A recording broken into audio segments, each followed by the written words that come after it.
कर दे होनी को अनहोनी। गॉड प्रॉमिस हम सच बोला है। 70 के दशक की कुछ बड़ी और कामयाब मल्टी स्टारर फिल्मों की बात की जाए तो उनमें अमर अकबर एंथोनी का नाम जरूर आएगा। हमको तुमसे हो गया है प्यार, क्या करें। एक जगह जब जमा हो तीनों, अमर अकबर। इस फिल्म में उस दौर के बेहतरीन कलाकारों का जमावड़ा देखने को मिलता है, जिन्होंने अपनी अपनी भूमिकाओं को इतनी शिद्दत से निभाया कि लोग आज भी उन्हें नहीं भूल पाए हैं। दूल्हा दुल्हन साथ नहीं, यारो हंसो बना रखी है क्यों ये सूरत रोनी। लेकिन इतने दिग्गज कलाकारों को एक फिल्म के लिए मनाना कोई हंसी खेल की बात नहीं थी, परंतु फिल्म के निर्माता निर्देशक मनमोहन देसाई ने इसे बड़ी ही चतुराई से संभव करके दिखाया। एक जगह जब जमा हो तीनों, अमर अकबर। दोस्तों, आज के इस एपिसोड में हम फिल्म के कलाकारों के चयन पर विस्तार से चर्चा करेंगे और कई दिलचस्प किस्से जानेंगे, जैसे कि इस फिल्म में काम करके अमिताभ बच्चन ने विनोद खन्ना से कौन सा पुराना बदला लिया था, धर्मेंद्र को इस फिल्म में कौन सी भूमिका ऑफर की गई थी और उन्होंने इसे क्यों मना कर दिया था। फिल्म के निर्माता मनमोहन देसाई ने फिल्म के किस एक्टर की बुराई करते हुए कहा था कि अब घोड़ों के रेस में गधे भी दौड़ेंगे, और ऋषि कपूर आखिर इस फिल्म को क्यों नहीं करना चाहते थे, और मनमोहन देसाई ने किस एक्टर को 4 फुटिया कह दिया था। फिल्म अमर अकबर एंथोनी किस असल कहानी से प्रेरित थी और मनमोहन देसाई इसे बनाने से डर क्यों रहे थे। उस दौर की किस मशहूर एक्ट्रेस ने इस फिल्म में अमिताभ के अपोजिट काम करने से मना कर दिया था। आखिर किसकी सिफारिश से नीतू सिंह और शबाना आजमी को ये फिल्म मिली थी। फिल्म में जीवन साहब को किस विदेशी एक्टर ने अपनी आवाज दी थी। सब कुछ जानेंगे आज के इस वीडियो में, बस आप वीडियो के एंड तक बने रहिए। मेरी बीवी को टीबी हो गया है, मेरे बच्चे भूख से बिलबिला रहे हैं। हाँ, भीख पर हमको अच्छा नहीं लगता।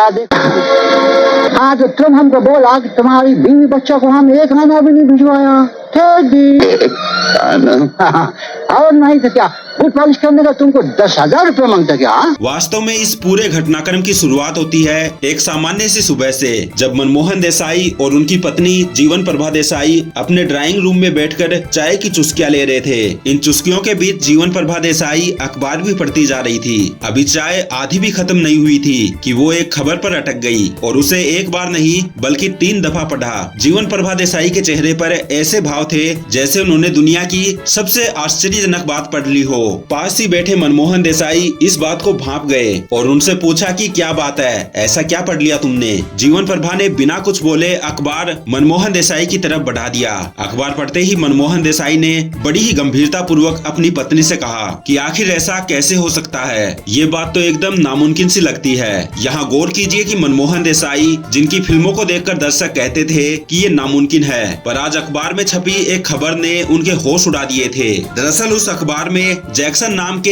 एक शराबी की खबर छपी थी। खबर का मजमून कुछ यूँ था कि जैक्सन नाम के एक शराबी अपने 3 बच्चों से इतना तंग आ गया था कि उन्हें कार में बिठाकर अपने घर से दूर एक पार्क में सदा के लिए छोड़ आया था।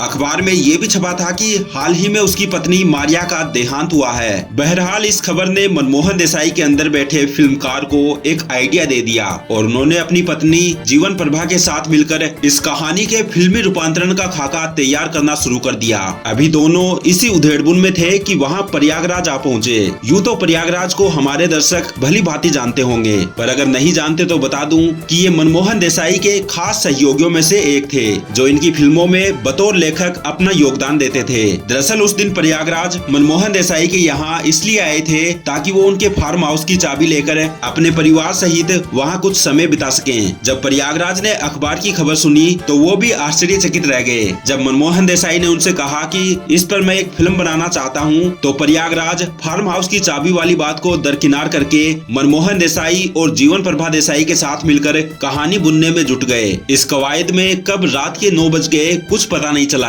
अब तक उन्होंने मिलकर कहानी को तकरीबन पूरा ही कर लिया था। कहानी पूरी करने के बाद सब लोगों ने मिलकर डिनर किया। डिनर के बाद मनमोहन देसाई और प्रयागराज फिर से एक बार कहानी पर चर्चा करने लगे। अभी कुछ ही मिनट गुजरे थे कि मनमोहन देसाई ने कहा कि कहानी तो अच्छी बनी है, है, लेकिन इस पर फिलहाल फिल्म बनाना संभव नहीं होगा। ये सुनकर प्रयागराज हतप्रभ रह गए और उन्होंने कहा कि अभी सुबह ही तो आपने कहा था कि इस पर फिल्म बनानी है और अभी आप मना कर रहे हैं। मनमोहन देसाई ने जवाब दिया कि अभी देश में आपातकाल लगा हुआ है, ऐसे में किसी नई फिल्म की शुरुआत करना खतरे से खाली नहीं है। अगर किसी तरह फिल्म बन भी जाए तो उसे रिलीज करना मुश्किल होगा। अगर बहुत प्रयासों के बाद रिलीज भी हो जाए तो फिल्म को दर्शक मिलेंगे, ये सोचने वाली बात होगी। प्रयागराज को उनकी चिंता जायज लगी, पर वो अपने दिन भर की मेहनत पर पानी फिरता हुआ देखकर मायूस हो गए। उनके मायूस चेहरे को देखकर मनमोहन देसाई ने कहा कि चलो आज तुम्हें अपने स्पेशल कलेक्शन में से शराब पिलाता हूँ। हालांकि मनमोहन देसाई खुद शराब के शौकीन नहीं थे, लेकिन उन्हें मेहमान नवाजी करने का बहुत शौक था, इसलिए वो अपने यहाँ ब्रांडेड शराब की बोतलें जरूर रखते थे।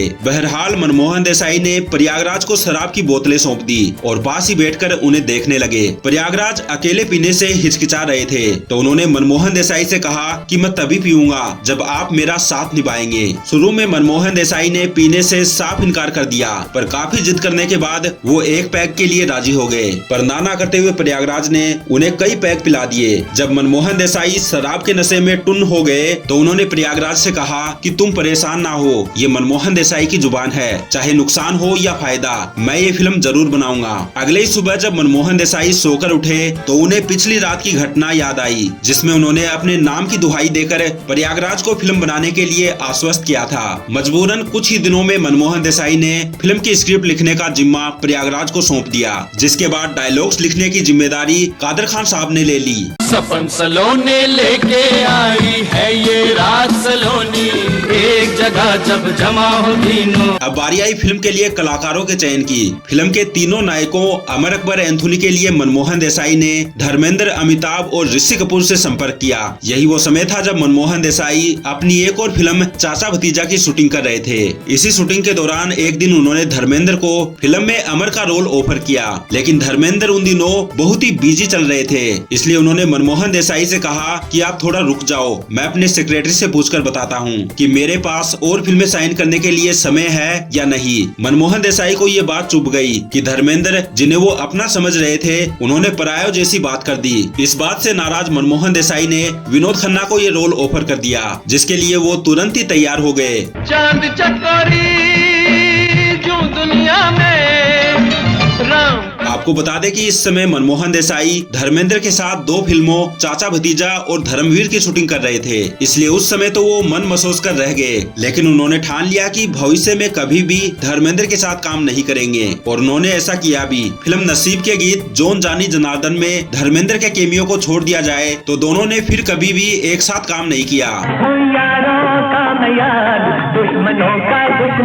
अगर बात करें फिल्म में एंथोनी के रोल के लिए अमिताभ के चयन की, तो ये उस समय दूसरी ऐसी फिल्म थी जिसमें मनमोहन देसाई ने अमिताभ बच्चन को लिया था। इस फिल्म से पहले उन्होंने अमिताभ को अपनी फिल्म परवरिश के लिए साइन किया था, लेकिन यहाँ आपको ये जानकर भी हैरानी होगी कि एक समय में मनमोहन देसाई अमिताभ बच्चन को अपनी फिल्मों में कास्ट करने के बिल्कुल खिलाफ हुआ करते थे। उनका मानना था कि अमिताभ बच्चन उनकी फिल्मों के किरदारों के लिए बिल्कुल भी सही अभिनेता नहीं है। ये ऐसा समय था जब मनमोहन देसाई अमिताभ बच्चन को हिंदी फिल्मों के लिए भी परफेक्ट नहीं मानते थे। इस बारे में उनका कहना था कि ये घोड़ों की रेस में गधे कहां से आ गए। लेकिन 70 का दशक वो समय रहा जब अमिताभ के लिए सब कुछ बदल गया। दीवार, जंजीर और शोले जैसी फिल्में रिलीज हो गई थी और लोगों ने इस समय उन्हें नए हीरो के रूप में अपनाना शुरू कर दिया था। ऐसे में जब लोगों ने अपनाना शुरू कर दिया तो उस दौर के हर फिल्म निर्माता भी अमिताभ बच्चन को अपनी फिल्म में कास्ट करने की होड़ में शामिल हो गए। ऐसे ही एक प्रोड्यूसर गफ्फार भाई नाडियाडवाला भी थे, जो उस समय अपनी फिल्म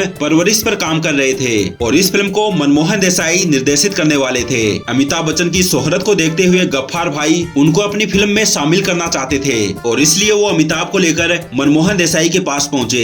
अमिताभ बच्चन की अप्रतिम शोहरत के बावजूद भी मनमोहन देसाई उनके साथ काम करना नहीं चाहते थे, लेकिन प्रोड्यूसर के दबाव को देखते हुए ना चाहते हुए भी मनमोहन देसाई को उनकी बात माननी पड़ी और इस तरह अमिताभ बच्चन को फिल्म परवरिश के लिए साइन साइन कर लिया गया। यहाँ आपको बता दें कि प्रोड्यूसर के दबाव के चलते मनमोहन देसाई ने अमिताभ को साइन तो कर लिया, लेकिन फिल्म का सबसे महत्वपूर्ण रोल विनोद खन्ना को दे दिया। लेकिन जैसे जैसे फिल्म की शूटिंग आगे बढ़ती गई, मनमोहन देसाई को अमिताभ बच्चन की अभिनय क्षमता का अनुभव होने लगा था, जिसका परिणाम ये निकला कि मनमोहन देसाई ने खुद के बैनर की फिल्म अमर अकबर एंथोनी के लिए विनोद खन्ना और ऋषि कपूर के साथ अमिताभ बच्चन को भी चुना, और वो भी सबसे महत्वपूर्ण रोल में। अगले कुछ समय में परवरिश और अमर अकबर एंथोनी की शूटिंग साथ साथ चलने लगी। इसी दौरान एक ऐसी घटना घटी कि मनमोहन देसाई ने अमिताभ को अपनी अगली हर फिल्म का हीरो बनाने का फैसला कर लिया। दरअसल हुआ कुछ यूँ था कि एक दिन एक ही स्टूडियो के अलग अलग फ्लोर पर मनमोहन देसाई इन दोनों फिल्मों की शूटिंग कर रहे थे।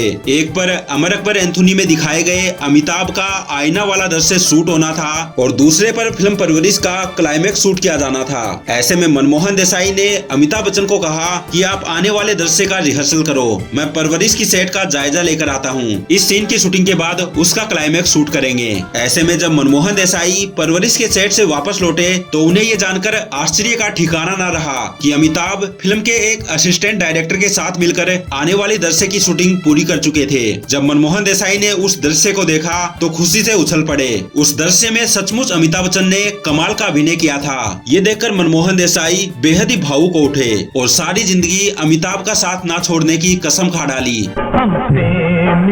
प्रेम करना जाने। यही वो समय था जब अमिताभ बच्चन और विनोद खन्ना के बीच एक तरह की प्रतिद्वंदिता देखने को मिली थी। गौरतलब कि जब मनमोहन देसाई की फिल्म परवरिश रिलीज हुई तो कई लोगों ने माना कि उसमें विनोद खन्ना का रोल अमिताभ बच्चन से ज्यादा बेहतर था। ऐसे में अमिताभ ने कोशिश की कि आने वाली मल्टी स्टारर फिल्मों में उनका रोल सबसे महत्वपूर्ण हो। ये बात फिल्म अमर अकबर एंथोनी में साफ साफ महसूस किया जा सकता है कि भले ही इस फिल्म में 3 नायक थे, फिर भी अमिताभ बच्चन फिल्म के केंद्र बिंदु रहे। शायद इसी कारण आगे चलकर अमिताभ के अन्य फिल्मों मसलन देश प्रेमी, महान और पुकार आदि में उनके सामने या तो किसी छोटे स्टार को लिया जाने लगा या फिर अमिताभ खुद ही 2 या 2 से ज्यादा भूमिकाएं निभाने लगे। My name is Anthony Gonzalez।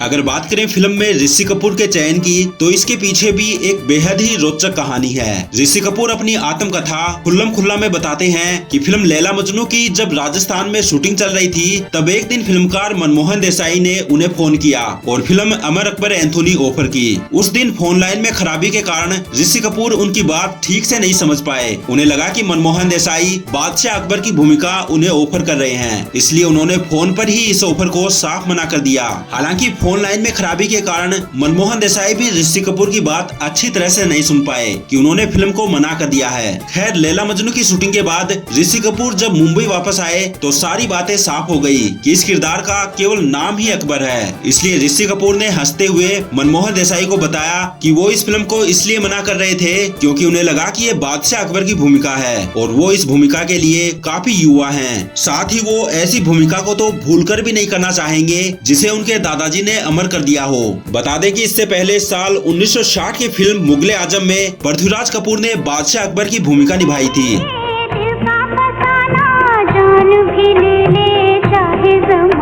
यहाँ आपको ये भी बताते चले कि ऋषि कपूर के चाचा शम्मी कपूर की बेटी कंचन का विवाह मनमोहन देसाई के बेटे केतन देसाई से हुआ था, जिस वजह से ऋषि कपूर उनके रिश्तेदार भी हैं। खैर, वो बात अलग है कि ऋषि कपूर के कैरियर की शुरुआत में मनमोहन देसाई ने उन्हें 4 फुटिया एक्टर कहकर उनका मजाक उड़ाया था। अगर बात करें फिल्म की तीनों एक्ट्रेस परवीन बाबी, शबाना आजमी और नीतू सिंह के चयन की तो इसके पीछे भी बेहद रोचक कहानियां हैं। दरअसल मनमोहन देसाई इस फिल्म में अमिताभ के अपोजिट जीनत अमान को साइन करना चाहते थे और अपनी फिल्म धर्मवीर की शूटिंग के दौरान उन्होंने जीनत को अमर अकबर एंथोनी ऑफर भी की थी, लेकिन जीनत अमान ने फिल्म को ये कहकर मना कर दिया था कि उनका रोल बहुत ही छोटा है, इसलिए वो उसे करना नहीं चाहती। खैर, जीनत अमान के मना करने के बाद ये रोल परवीन बाबी को मिल गया। बात करें फिल्म में शबाना आजमी के चयन की तो इसमें सबसे बड़ा योगदान विनोद खन्ना का था। दरअसल हुआ कुछ यूँ था कि फिल्म की शूटिंग के दौरान एक दिन विनोद खन्ना ने मनमोहन देसाई से कहा कि फिल्म में अमिताभ और ऋषि कपूर के अपोजिट हीरोइनों को तो रखा गया है, पर मेरे अपोजिट कोई भी हीरोइन क्यों नहीं है। इस पर मनमोहन देसाई ने उन्हें समझाया कि आपका रोल फिल्म में काफी गंभीरता लिए हुए है, इसलिए आपके अपोजिट किसी हीरोइन की कोई गुंजाइश ही नहीं बनती। लेकिन विनोद खन्ना जिद पर अड़ गए और बात फिल्म छोड़ने तक आ गई। इसलिए मनमोहन देसाई देसाई को विनोद खन्ना के अपोजिट एक एक्ट्रेस की जगह बनानी पड़ी और उन्हीं की सलाह पर शबाना आजमी को साइन किया गया। अगर बात करें फिल्म से नीतू सिंह के जुड़ने की, तो इसकी असली वजह थी ऋषि कपूर और नीतू सिंह की प्रेम कहानी। दरअसल उन दिनों दोनों के प्यार के किस्से हर तरफ सुर्खियां बटोर रहे थे, लेकिन दोनों ने अन्य लोगों की तरह अपने प्यार को छुपाने की तनिक भी कोशिश नहीं की। इसके विपरीत दोनों इस कोशिश में रहते कि वो जिस भी फिल्म को साइन करें उसमें अपने जोड़ीदार के तौर पर एक दूसरे की सिफारिश करें। फिल्म अमर अकबर एंथोनी के लिए भी ऋषि कपूर ने ऐसा ही किया, जिसके लिए मनमोहन देसाई मान गए और उनकी नायिका के तौर पर नीतू सिंह को साइन किया गया। इसके बाद मनमोहन देसाई ने इनके सहायक कलाकारों का भी चयन किया, जिसमें प्राण साहब, जीवन साहब, निरूपा रॉय, मुकरी, नजीर हुसैन, कमल कपूर, हेलन, नादिरा और रंजीत आदि शामिल थे। जिक्र रंजीत साहब का निकल ही आया है तो आपको बताता चलूं कि फिल्म की शूटिंग के दौरान उन्हें बेहद बुरे अनुभव से गुजरना पड़ा, जिसके लिए उन्होंने कसम खा ली थी कि वो आगे चलकर मनमोहन देसाई के साथ कभी भी काम नहीं करेंगे। वो बात अलग है कि इसी दौरान उन्होंने फिल्म सुहाग साइन कर ली थी, इसलिए उसकी शूटिंग करनी पड़ी। रंजीत साहब बताते हैं कि मनमोहन देसाई ने उन्हें फिल्म अमर अकबर एंथोनी के सेट पर 14 दिनों तक बिना काम के यूं ही बिठा कर रखा था, वो भी एक जूनियर आर्टिस्ट की तरह, जैसे मेरे पास कोई काम ही नहीं हो। खैर, इसके पीछे मनमोहन देसाई की क्या मजबूरी थी, इसका खुलासा नहीं हो पाया। यहाँ एक रोचक बात जीवन साहब से भी जुड़ी है। दरअसल फिल्म में जीवन ने रॉबर्ट और अल्बर्ट नामक दो जुड़वा भाइयों की भूमिका निभाई थी, जिसमें से रॉबर्ट का किरदार नेगेटिव था और अल्बर्ट का किरदार पॉजिटिव। यहाँ ये जानकर हैरानी होगी कि इसमें अल्बर्ट के किरदार की डबिंग जाने माने कलाकार टॉम अल्टर साहब ने की थी। खैर, जब फिल्म बनकर तैयार हुई तो न जाने क्यों मनमोहन देसाई को ये बार बार महसूस हो रहा था कि ये फिल्म बुरी तरह से पिटने वाली है। इन्हीं सब बातों को सोचकर फिल्म के रिलीज वाले दिन उन्हें काफी बुखार आ गया और वो घर से बाहर नहीं निकले। शाम को जब ये पता चला कि फिल्म हर शो में हाउसफुल चल रही है तो वो बेहद ही खुश हुए।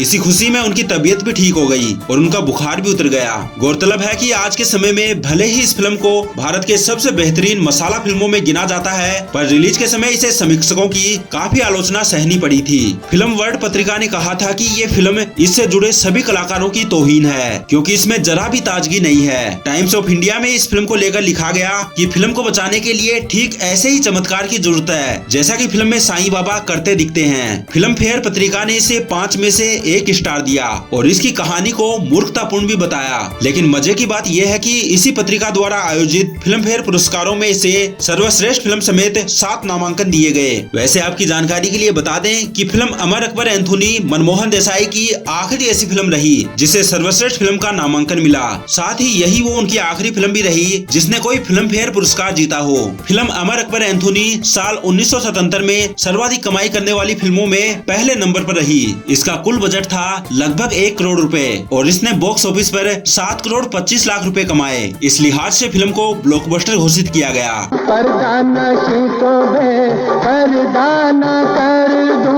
तो दोस्तों, ये थी साल 1977 में आई मनमोहन देसाई की एक धमाकेदार मसाला फिल्म के बनने की पूरी कहानी। आपको ये जानकारी पसंद आई हो तो इस वीडियो को लाइक करके ज्यादा से ज्यादा शेयर करें। एक जगह जब जमा हो तीनों अमर अकबर